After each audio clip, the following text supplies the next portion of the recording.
Comissão C considera a execução ozer em Rua no em Lima e a trimestre da Hulu Clio.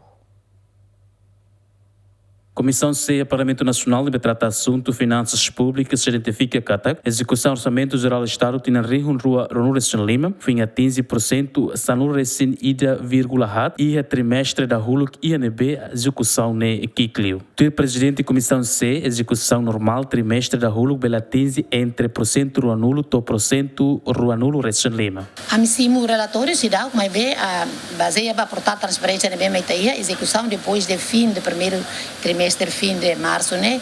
Então foi uma 15 11% de execução da minha reca tá aqui com tudo standard, né? Primeiro trimestre e tabela 15 to 25%, pelo 20 até 25 e tabela até dia.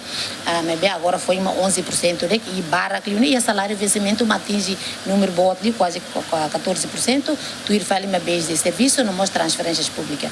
Então você já tem, né? Hoje é 2025 e tá osan bot, né? Bahia transferências públicas. Liuba osan veteranos seraniano. Hoje o problema nesse dá o que está sendo o pagamento, o orçamento veterano, esse impacto ela vai ter na execução. Baseia a atualização o portal transparência toloron rua fulang abrir ne fossai kata orçamento geral do Estado tem na Rio Rua nesse Lima o montante toca rua ponto nen e na execução foi na 15% sanur recenida vírgula hat. Simão Simenes, Romaldo Neves, GMN.